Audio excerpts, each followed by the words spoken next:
Well, from my website, MikeHuckabee.com, where you can sign up for my very free newsletter delivered to you twice daily, comes this story on our president. The most difficult decision that President Trump is facing now is whether to lift some pandemic restrictions and risk accelerating infections and deaths, or wait longer and risk killing the economy. Now, we all hope for a cure or a vaccine. We hope it'll be found in record time, but until we're certain, if the president tries to sound hopeful about things not being as devastating or as long-lasting as feared, then his political opponents accuse him of wanting to sacrifice American lives for the sake of the economy. It's ironic that while liberals attack Trump for allegedly spreading misleading information to further a political agenda, that's exactly what they've been doing since the earliest days of the pandemic. You remember when they accused Trump of being an immigrant-hating xenophobe for shutting down travel from China back in January? Now some liberal news outlets accuse him of not doing it soon enough. But it isn't just the obvious opportunity spreading misleading information. One of the most relied upon sources for predicting the potential spread of the infection, as well as the hospitalization rate, is now under fire for allegedly being nothing more than a propaganda tool cooked up by Democratic activists to frighten policymakers. Madeline Osborne at The Federalist reports that an online pandemic modeling site called COVID Act Now is being cited by the media and used by officials across America as justification for closing businesses and ordering people to stay home. But so far, its predictions have proven as exaggerated as most radical climate groups' computer model predictions about the temperature. National security writer Jordan Schachtel reveals that the modeling comes entirely from one team at Imperial College in the UK, and they've got a track record of bad predictions and criticism from the scientific community. In fact, they refuse to release the code that makes the estimates and even release the claim that the virus would kill up to 2.2 million Americans. Now, Osborne reports that the founders of the site include Democratic Representative Jonathan Christ Tompkins and 3 Silicon Valley tech workers, all Democratic activists. And the caveats on the site include an admission that, and I quote, "This model is designed to drive fast action, not predict the future," end quote. Now, to be clear, none of this is meant to downplay the severity of the disease or the importance of preventing its spread. But it does suggest that if someone questions the apocalyptic predictions of unreliable sources who see an opportunity to exploit a health crisis to advance some leftist agenda, the media shouldn't automatically assume that the skeptic is the one spreading misinformation. In challenging times like these, the press and politicians of every stripe need to work objectively in their reporting and policymaking to help protect and benefit the American people. Now, before we get to your questions, if you have not already subscribed to our YouTube channel yet, you really ought to do that. And then hit the notification bell and the like button while you're at it if you are in fact enjoying this video. Keith, I'm going to see what you found in the My 2 Cents mailbox this week. Well, all right. This comes from Sander in Donaldson, Iowa. Who was the female African-American gospel singer who sang at the end of your March 22nd show with the Music City Connection? Astounding voice. How can I get her music? Certainly understand why you would want to get her music, because she is fantastic. Her name is Angela Prim, but I'm going to tell you, this is a question so easy that I'm going to let Trey Corley answer it, because I think he can handle it. Trey? He's trusting me. Who was that wonderful person? Tell us about her and how to get her music. Her name is Angela Prim, and she has a brand new record that just came out that a really famous producer I know, Trey Corley, produced. And it's only been out for a few months. I know, it's a big deal. And it's called Anthems and Hymns for Him. And you can check it out. Go to her website, angelaprim.com.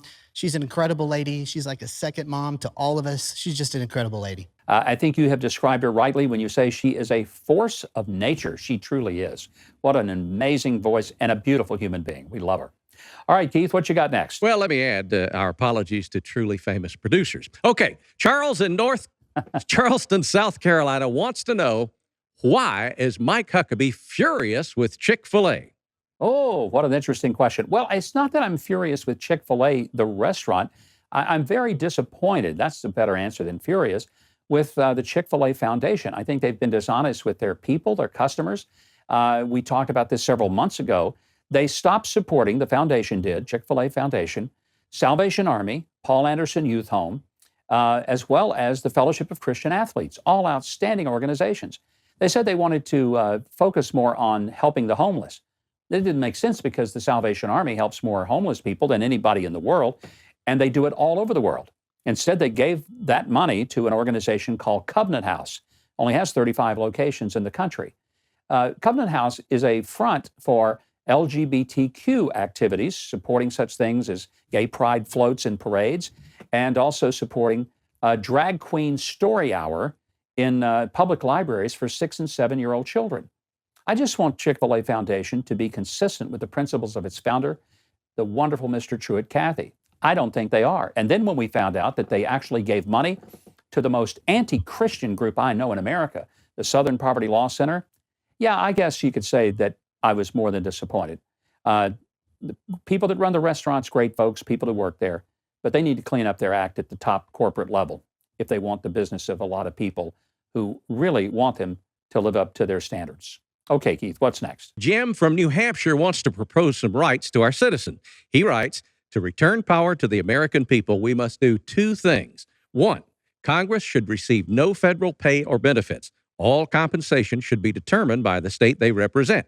Number 2, lobbying should be outlawed with the exception of nonprofits. Lobbying is just legalized bribery. Your thoughts, Governor? Well, I'm kind of intrigued by the idea that the pay for the congressman would be set at the state level. I like that for this reason. In the origins of our country, our founders really intended that the members of Congress, especially the Senate, would serve the state interest, not the federal. In fact, most people don't know that until the early 1900s, U.S. senators were not elected by popular vote in the states.